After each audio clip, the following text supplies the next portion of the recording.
Reconnection successful. All right. I'm gonna kill that fly. We're back. We're back.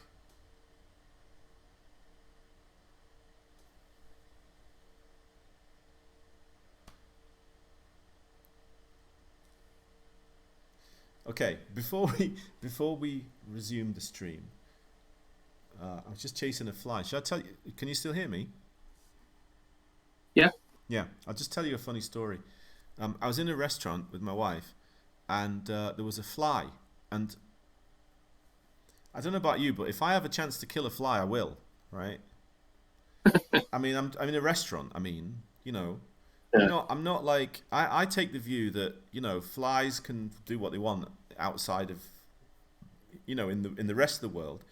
But if they're in a restaurant and they're trying to get my food, or they're going to be like flying around my house, then if possible, I will try and get them out of the door so that they can fly away. But sometimes I Yeah. can't help myself. Anyway, um, this fly landed on the table, and I happened to have my cap quite handy, and I just did it just without thinking. I just picked up my cap and I just smacked the fly, and I killed it straight away, right, in one shot. I just went bang, right, and it made a really loud bang, and everyone in the restaurant, looked round, and and I wanted to say, oh, it was a fly, right? Yeah. So um, so I said, now the thing is, fly in Russian is mucha, right? But I said mush instead of mucha, and No. mush means husband. Yeah. So I basically, there was a fly, and I just went bang, and nobody knew why I banged the table. Yeah. And Yeah. the whole restaurant looked at me, and I just said, I'm a husband. So, I do what I want, something like. Nice. And my wife was laughing so much. She said, "Oh my God, I get mixed up because flower is muh or something. Yeah, Yeah. it's confusing. Yeah, I get mixed up between things as well. One time I wanted to buy sorrel. Sorrel. It's quite a popular herb here, and Hmm. it's called shavil. And but I went to them and asked them if they had chervi, and chervi means worms. So I was Oh basically went to the greengrocers and said, "Have you got any worms?" God. And they were like, "What?" Anyway, this is all part of the fun of living in a foreign country. Okay, we're back, Mitsuyama. We're back. You want to know shadow registers, shadow realm, right? Okay, so basically, A, F, B, C, D, E, H, L have all got a shadow equivalent. Yeah. Right. Now the thing is, they're stored separately, but you can't access. You can only access one set or the other. Yeah. So Right. what you do basically is it's like a set of spare registers, and you use a command called EXX, and it means exchange, and it will swap the registers with the shadow. Yeah. So if Okay. you've got a load of registers, and then you want to just keep them very briefly for and then use a different set, you can use EXX, and it will swap B, C, D, E, and HL. Right. Right. So as I said, we're not going to cover it right now, but essentially it's a bit like flipping a record. Just Yeah. Yeah. you can't play both sides of the record at the same time. Yeah. Yep. But you can temporarily store. I mean, one of the things you might do, for example, is you might have one loop which is doing the pixels, and you might have another loop doing the colors. Yeah. So you might Yeah. store the address for the pixels in one loop and the colors in another register, on the shadow, and then you just Yeah. flip between them, and then do Okay. one or the other. You see what I mean? Yeah. I nearly killed it then. Yeah. It's annoying. I wish it would find someone else to annoy. Anyway, are you still there, Mitsuyama? I think you're the only one left, but we'll have people catch up, don't they? So that's all good. All right. So that's what it is. It's just shadow registers. We will look at it another time. It's like a spare set of registers that you can flip to, like flipping a record. And they do come in handy, but they have limited use because as soon as you flip the record, then of course you lose all three of those register pairs. Yeah. Right. I mean, you don't lose them. They're still on the other side of the record, so to speak, but you can't use them both at the same time. Yeah, same time. Right. But you can. I mean, you could put the accumulator also has its own shadow, and that can be flipped separately. Okay. Yeah. So anyway, we'll do shadow registers another time. But since it was, if someone asks a question, then I'm not going to tell you about that until later. Yeah, if you're curious, that's all it is, right? Okay, and then since we're here, we might as well also talk about IX and IY, right? Yeah, yeah. And IX and IY are index registers, yeah? Okay. Now, it's an index register, and the reason it's interesting is that you can do things like this, right? Of course, right? Load a value of IX. Yeah. Now, look, you can do something like this. So you can say load IX like COOO, right? Yeah. But you can also do this. And you can also do this. So you can have a register with a memory address, and then you can reference it. You can offset it as well. Not only can you read from it, but you can offset it, right, to another. It's like an array. Okay. So you can index it, right, and you can load any register. You can use H. You can use anything to do it. Yeah. Okay. Now the obvious thing to ask about that is, well, you say, well, that's a lot easier. Why wouldn't you do it? And the reason is because it's like half as slow. Okay. Or twice as slow, I should say, right? Right. It's slower. It's a lot slower. Yeah. So just I mean, for example, when you're dealing with a multi-dimensional array, like or even just two-dimensional maybe, but like say you have a load of sprites, right? And each one has its own attributes and different things. So what you might do is you might use the IX register to read the sprite table. Yeah, and then and then use the other registers for drawing the sprite and doing all the faster stuff. Right. Because that way, then you're only using the IX register to step through the sprite table, and that means it only does it once each time. Yeah. So IX and IY, those are index registers, and generally there are for fast coding most of the time. They're just like a fallback, Yeah. Because not only are they slower, but they'll also take up like twice as much memory as well. Okay. When you access them. So, yeah. Anyway, that's all the registers, but the one that I want to talk about today is flag register. Yeah. Yeah. Now there are eight bits, right, on the flag register. And these bits, if you consider those to be something like switches, right? Yeah. And those switches can be set on or off. Yeah. Now, if you kind of do some research and you look at what each of the bits means, yeah? Yeah. Well, I'll tell you what they are now, right?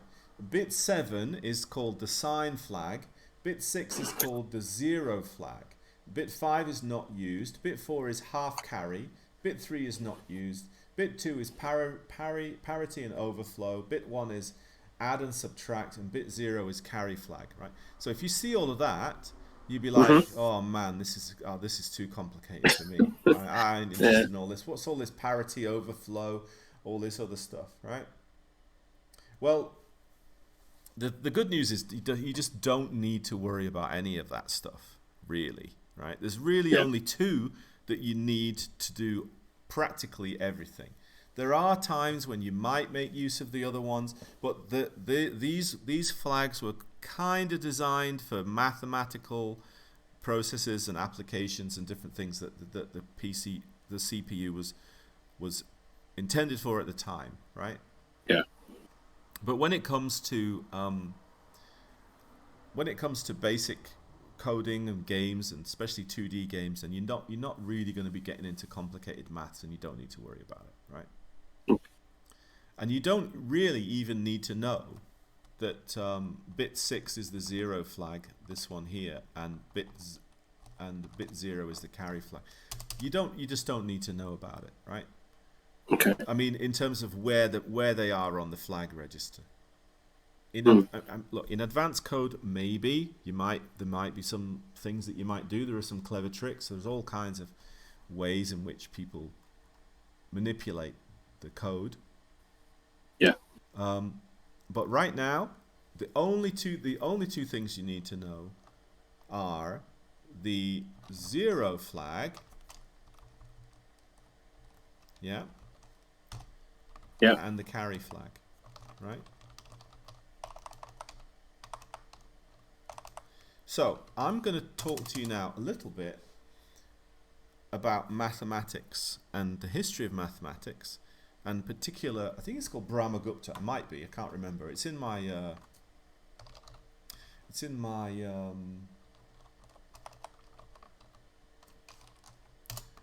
videos, right? So Brahmagupta was an Indian mathematician from the sort of 6th or 7th century.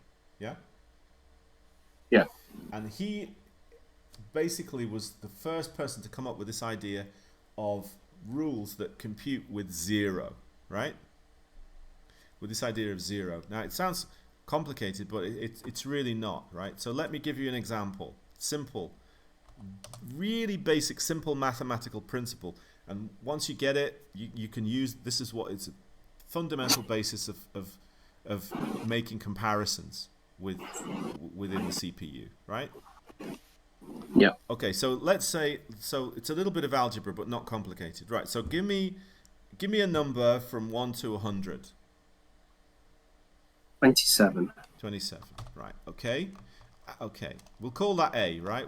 Just for argument's sake, we'll call it A, right? Okay. Now give me a second number, again from 1 to 100. 69. Ah, an old favorite, right? Now, basically, let's and I'm going to add one more number, and we're going to put C as also as 27, right? Okay. Okay. So what we want to do is we want to know if two numbers are equal, or if one number is bigger than the other, right? Yeah. So the simple way that we do that is that if we say, for example, 27 minus 69, right? That's A minus B. Yeah? Yeah. So in this case, that would be, I'm just going to do the calculator. I'm not going to pretend I can just do maths in my head like that, because I could when I was younger. But 42. Right, it's minus 42. Right? Yeah. Okay, minus 42. And that minus there tells you that B is bigger than A, right? Mm-hmm. Simple as that. Yeah? Yeah. And that minus is essentially how carry flag works. Okay. Yeah? So when you subtract one number from another and the result is going to clock over, right? Like an odometer or a milometer or something, right? That it goes down to 0 and then it goes back again to 255, right? Because the value that 8 bits can store is maximum is 255. So if you start with 0 like this, right? 1, 2, 3, 4, 6, 8, yeah? And then if you subtract 1 from that, what would be the answer? 2, 5, 4. 2, 5, 5. Yeah, it would go back to it Oh would yeah, go back. It 256. would Yeah. completely clock over like that, right? And of course, Yeah. if you plus 1 that, then you're going to get that, right? See what I mean? Yeah. Yeah. Yeah. Just like that. So because you know that if you start logically, right? If you start with that, and you know if you add 1 to that, then it's going to go. Yeah. It actually would be the actual value. The real answer would be this, right? You'd need an extra bit, Yeah. right? And essentially Yeah. that extra bit is what carries over. It's like it carries into the 9th bit. And in a way you can think of the carry flag as being like the 9th bit, so to speak. And you can detect it, right? But looking at that logically, you can see if that first number here plus 1 equals that, therefore this minus 1 must equal this, right? Yeah. That's clear. But anyway, the real point is this. Very, very simply, subtraction is the principle that we... oh, sorry, Mitzi, I'm saying the notepad is partly hidden. Well, let me see. I think we've got everything there. Have I not? Let me just... Partially hidden. I'll just... Oh, I think we've got a second copy of the screen there for some reason, shared instead of you. Right, okay, that's been corrected. You should now be there, back. Just give that a second to kick in. Right, there we go, right, Andy's there now, and that's that. Okay, so let's go back to that. There's a very, very simple principle, right? To determine whether one number is equal or less than or greater than, you use subtraction, right? Yeah. So, for example, A minus B in this case equals minus 42. We got a minus. That means that B is bigger than A. Right? Yeah. Okay. Now, A minus C is what?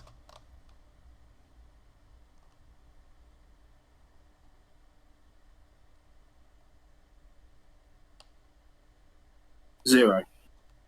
Yeah, okay. Couldn't see the last things. Okay, well we're doing it again anyway, Mitsuyama. I can see the stream, so we're actually it is on there now, isn't it? Right, and as Mitsuyama says, 0. Right. Okay, so when you subtract equal numbers, I mean it sounds really obvious, but you know, if you when you subtract two numbers and you get the result 0, that means the numbers are equal. Yeah. Right? So that's like a fundamental principle of Brahmagupta's mathematics. The concept of 0. Take this away from this and you will get 0, right? If you get a 0 result, that means the two numbers are equal. Yeah? Yeah. Okay, now if I say, and now finally let's try B minus A, right? In this example. In this case, a bigger number subtracted with a smaller number. Yeah, it's 42. Okay, so, yep, 69 minus 27 is 42, right, okay. Now, in this case, we carried, Yeah. right? We carried, Yeah. Meaning that we looped over from 0, right? We went below 0, right? Yeah. So we carried. Mm-hmm. In this example,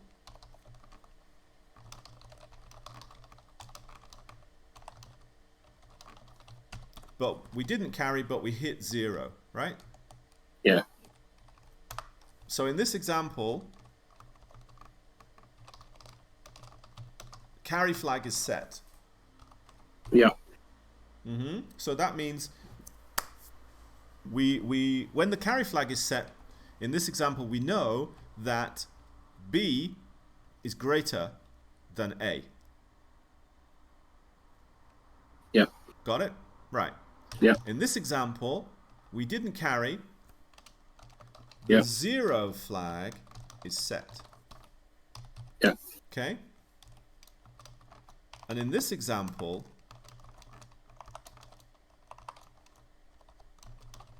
we didn't carry and we didn't hit 0. Yeah. Yeah?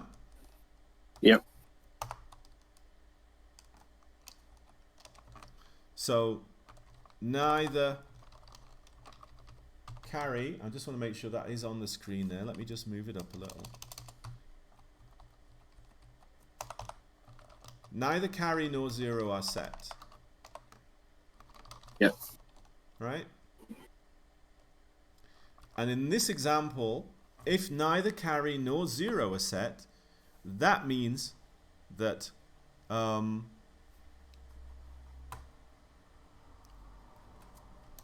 well, that basically means that the first number is bigger than the second number, right? Let's, for argument's sake, let's just make it so we don't get too confused. Let's piss off a little fly. I'll put the number 13 in there, right? So we'll say A minus D, because I just want to be consistent with the A minus, A minus, A minus, right? Yeah. So 27 minus 13 is what? 14, yes? Okay. Mm-hmm. Okay, yeah, that just makes it easier to follow, right? So what does that mean? In this example, carry flag is set, therefore B is greater than A, yeah? Yeah. Okay. In this example, 0 flag is set, therefore A equals C. Clear? Yeah. And in this example, no carry and no 0, therefore D is less than A. Yeah. Right? Yeah. So, therefore, using that mathematical principle, we can test for something that is greater than or equal to or less than, right? Yeah. Yeah. And of course, if you want to say, what about if I want to test if something is greater than or greater than or equal to, yeah? Well, all you do is you test if it's equal and then you test if it's greater than. That's all you do. Okay. Yeah, so you go, is it so you would say, is it equal to it? Then do X, right? Is it greater than it? Then do X. That would be greater than or equal to. Okay. Right? So, you know, it's pretty much as simple as that. So what we actually do though within Z80, we don't really want to be messing about with all this subtraction, because obviously you're going to change the registers if you do that, right? So fortunately, what we have instead is this command called CP, right? Yeah. And CP is then followed by a register, and it can be B, C, D, E, F, not F, sorry, B, Right. C, D, E, H, L, right? Yeah. You can also compare A, but then obviously you're always going to get equals to, because you're actually comparing the accumulator, right? So if we looked at this, right, if we look at this example, then let's just do a simple example, right? So we'll go load A with 27, right? Load B with 69, load C with 27 as well, yeah? And load D with 13, yeah? Okay, so Right. now what I do is compare B, right? Yeah. So compare is always done like all the other mathematical functions, it's compared to the accumulator, right? Accumulator. So Yeah. whenever you want to do any kind of comparison, more or less, you need to use the accumulator, right? Actually, there is such a thing as this, right? Where you can compare the accumulator to something in a memory address, Okay. right? But you don't really need to worry about that right now. We'll look at that in a minute. But essentially, you're still comparing the accumulator to something, right? Yeah. So compare what's in the accumulator to that. So when you want to compare two things, right? Let's say, for example, the player just lost a life, right? Yeah. So, if you wanted to do that, you do something like this, right? Load A lives, right? Mm-hmm. For example, and then you would say deck A, right? Yeah. And then you might do this, right? You might update the lives like this, so that it's one less. Yeah, with me so far? Yeah. Yeah. Yeah. Okay, and then you might say jump to game over, right? But what we'll do is say JPZ game over, right? So in reality, actually, we can put that here if we want. It doesn't really matter. But so what it does is look at the lives, decrease the lives. If it's Z, right? If it's Z, if it's 0, right? That means if the accumulator just hits 0, then the zero flag would be triggered, right? And then you would jump to game over, right? Yeah. Game over. And if not, then just update the lives, right? So, say if you had 3 lives, right? You start with 3, and then that would go down to 2, and then that's not 0. So then update lives with 2. To be 2, right? If lives was at 1, then obviously that would decrease, and then it would go to game over, right? Yeah. Yeah. So that's how you trigger. That's one way that you can trigger the 0 flag. Yeah. Okay. And you don't really need to know which bit it is. You just need to say do this if it's set, right? Yeah. And most of the time you can use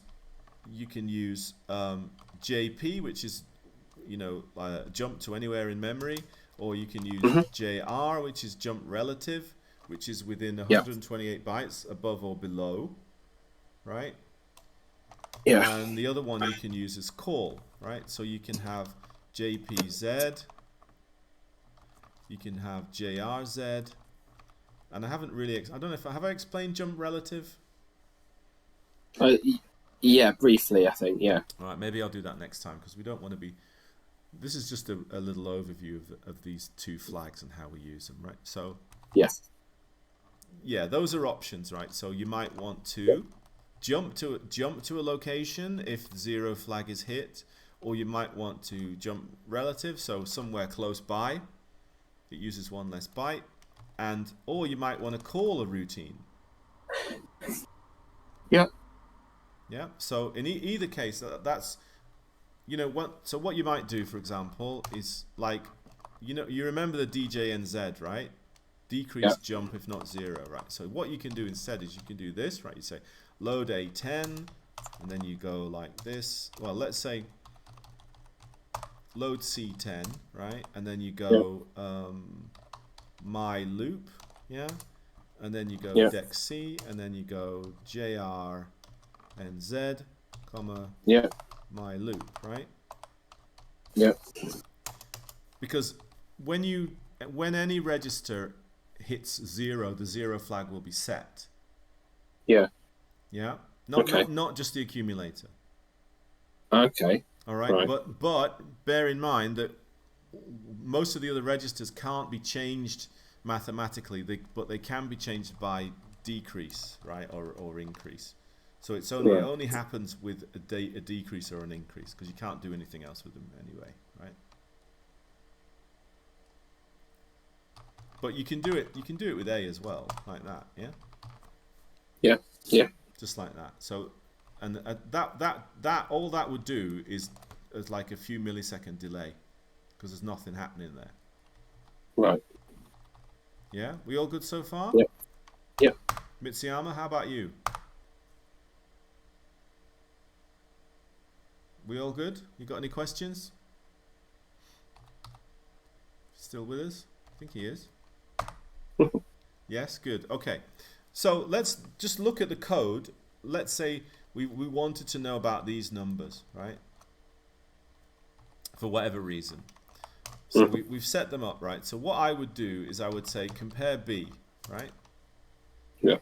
So that's going to compare. Now what compare does is it gives you the flag result of a subtraction, but it doesn't actually do the subtraction. Yeah, that Right? makes sense. So, you know, that's what I showed you here. This is why I was took a long time to say, look at this subtraction, right? That's the principle of greater than, less than, or equal to, and that's what we need. Yeah. For almost any comparison, that's all it's going to be, right? Yeah. Better, worse, no change, whatever. So, in this case, if we compare B, then that flag would be set. Yeah. And then we can do something, like we can go jump to big B or something, right? JP, in this case, JPC, right? Not JPZ, but JPC. Jump if carry is set. Okay. Yeah? Yeah. See what I mean? Yeah. Yeah. All right. So there are other jumps that you can use, but the four main jumps, let's say, we'll use JP. You can use JR, you can use call as well, right? Okay. But we'll use it. So you can jump, right? You've got, first of all, you've got just plain jump, right? No condition. For example, jump to game over, yeah? Yeah. Okay. Now, then you've got jump Z, game over, for example, right? That means that would be if the number you just compared was equal to the accumulator. Yeah. Yeah. You've also got JPNZ. Yeah. Right, which means if the 0 is not set, yeah? Yeah. Which means what? What happens if the 0 is not set? It means the two numbers are what? The greater than. One's bigger than the other. Are you sure?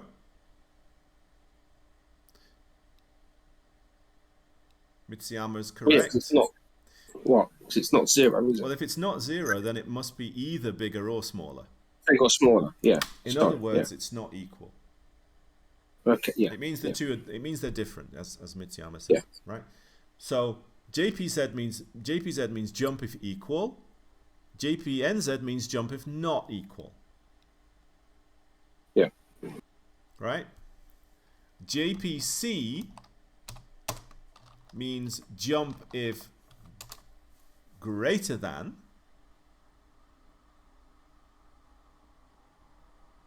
Yeah, because it's carry. Yeah. Yeah. And JPNC means what? Jump if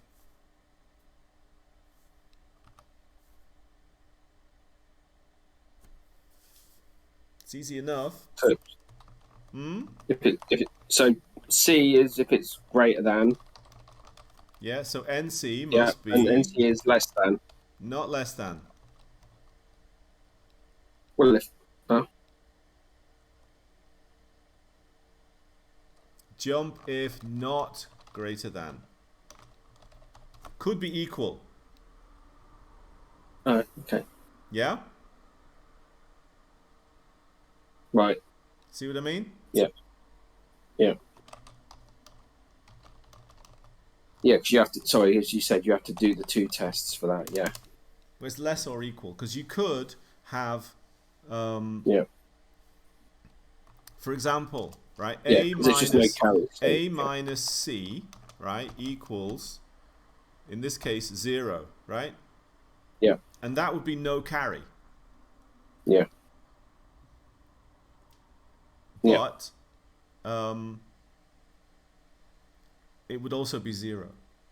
So that's the thing. That's the way that it works. You've got to be careful about how you do your comparison, right? Yeah. Okay. So essentially what you've got is you've got 2 that you check. 1, check if it's equal, and 2, check if it's greater than. But you can also check if it's not that. Right? So you can combine them, right? Yeah. Okay, so let's just have a quick look and see if we've got something like that in here, right?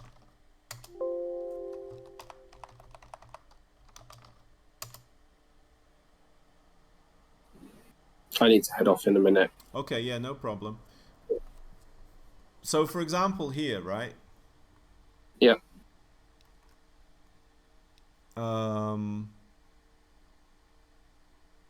Just a second.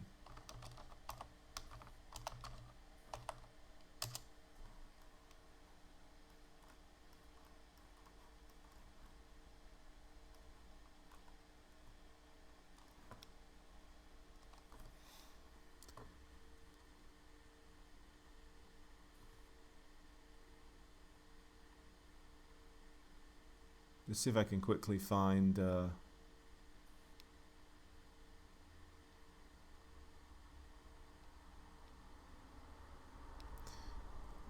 okay, well, look at this example here, right? Right. So what you've got here,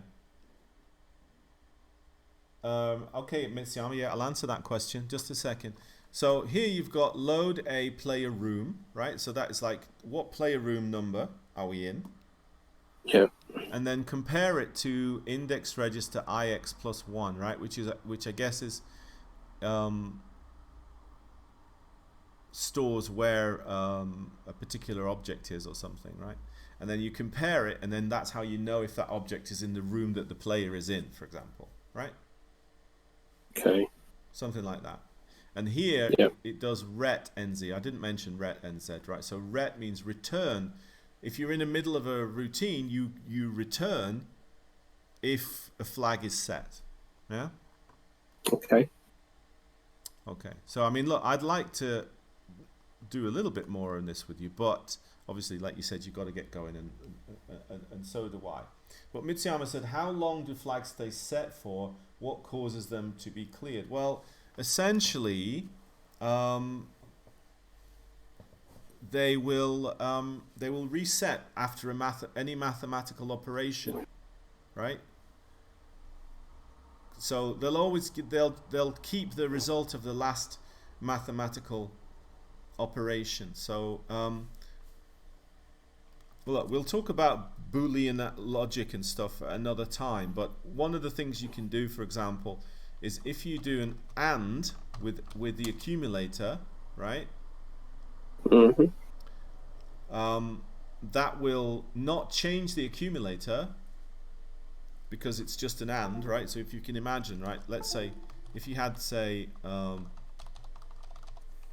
let's say you had this value in the accumulator, right? Yeah? Yep. If you then AND it with itself,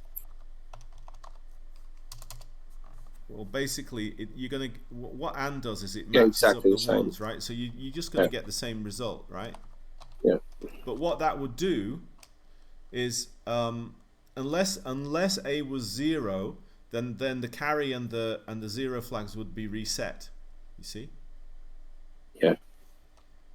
So that's a way, when you use AND A like that, it's a way of, one, it's a way of testing if accumulator is 0, and 2, it's a way of clearing the carry flag, because that command will never give you a carry.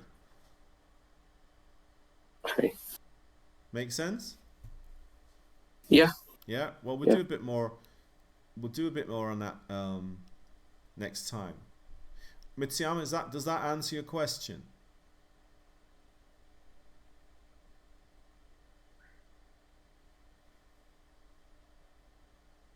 We'll see.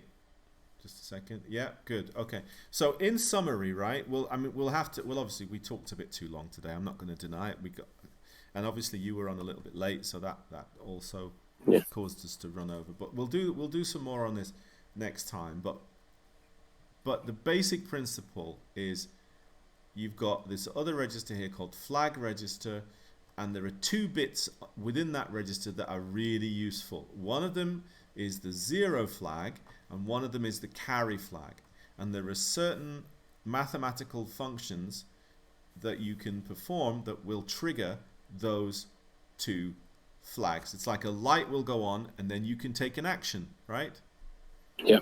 And so the most common way that we do that is use CP, which means compare something with the accumulator, and that effectively performs a subtraction but without actually changing the numbers. It just tells you the flag result of that action, right? Yeah. So that's how you do a compare. If it's equal, then 0 flag is set. If it's greater than, then carry flag is set. Mm-hmm. And you just have to remember that. Like, honestly, even now, I'm fairly experienced, but I'm always like, oh, is it carry or is it not carry? I can't remember. It's a bit, it just comes with a bit of practice, you know. Yeah. But yeah, those two little triggers are, I mean, in almost any situation, when you're coding a game, you're more or less going to be testing those carry and 0.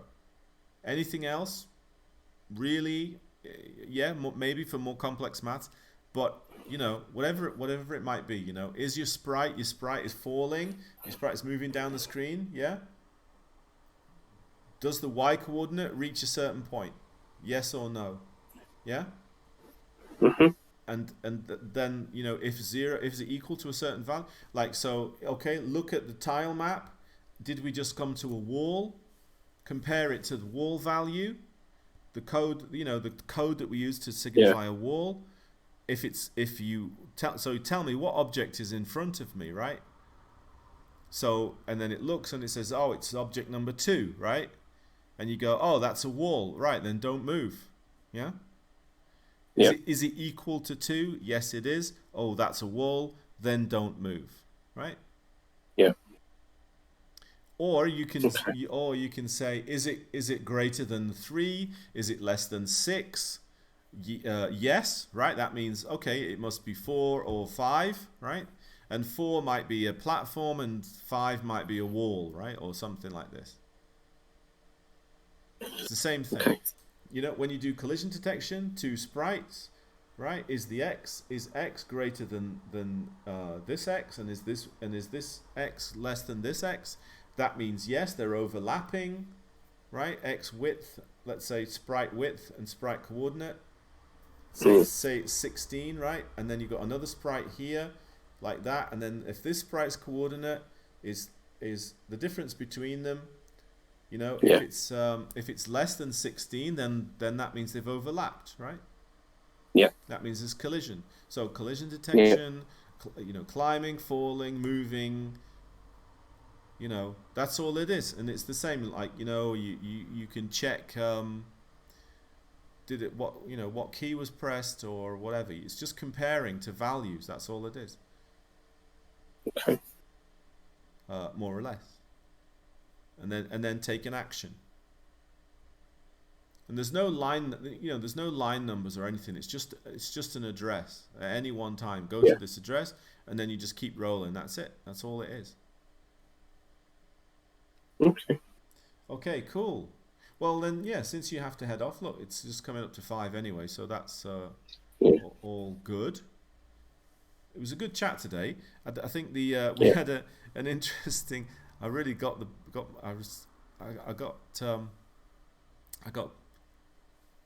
excuse me. I got going quite a bit there with my art stuff and everything, but I enjoyed it. It was interesting. Yeah, it's good. I know. I talk more than everybody else, but I guess that's why I'm the host, and Absolutely. yeah, and hopefully I'm not too rude, and I do give you a chance. Anyway, let's finish up there. Yeah, Mitsuyama, all Yep. good. Hope you enjoyed that. We'll didn't do a lot of coding today, but we did talk about some important principles. So next time, let's look at what we can do with those in a practical way. All right. Cool. Yeah. I'll try and think of something that we can do with those. I think we'll go back to our printing letters, and maybe we'll print some tiles or something, right?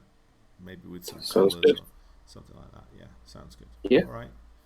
Cool. Well, All listen, right. I'll Nice one. finish here. I'll stay with you on the stream, on the Discord, Yeah. just to say goodnight, so to speak. But we'll end the stream here. Thanks a lot, Mitsuyama, and you survived all the way through. You're the only one that did, but that's all right. Oh, we've actually picked up a few people. It Yeah. seems we've got a couple of stragglers there. Well, welcome. Do you know? I don't really want to do it. There's no point doing a raid with 5 people, is there? I don't know. I've never done a raid. I think I'll. Oh, what? Well, raid is when you're on a stream, and you send all your users to someone else's stream. Okay. Should I do a raid? I don't know if it's worth it. I don't even know how. Oh, hey Curtis, nice to see you, my man. Yeah, Curtis is in Canada, I think, so it must be a lot earlier there than it is here. Yeah, I'm imagining it's probably in the afternoon. Yeah, you know, Curtis, I imagine you to be a man of some sophistication, and you might have enjoyed today's stream because we were talking about art, we were talking about philosophy, we were talking about the human condition, and you know, what is the purpose of art and what is its function, and so on. And I think you would have enjoyed it. Yes, he strikes me as a man of some erudition. You know, that's what I think. Would I be right? Mhm. No, I'm not talking about you, Andy. You are not erudite. I'm talking about Oh, Curtis. Well, I suppose you know, I'm just messing. me definitely not erudite. You're you know, Star Wars, isn't it? That's if you would have talked about Star Trek for the rest of the stream, wouldn't you? You'd have I been should what? probably have my own Star Trek stream. That's what I should have. I mean, I am a big fan of Star Trek. I mean, I am. I have seen every classic episode. I mean, well, when I say Yeah. classic and Next Generation and all of those, the modern stuff I Yeah. haven't seen everything, but I've seen all of it at least twice, 3 times. I Yeah. think I've only missed a couple of animated series. I even like the animated series, but what can you do? I think the animated series is the best. Prodigy's good.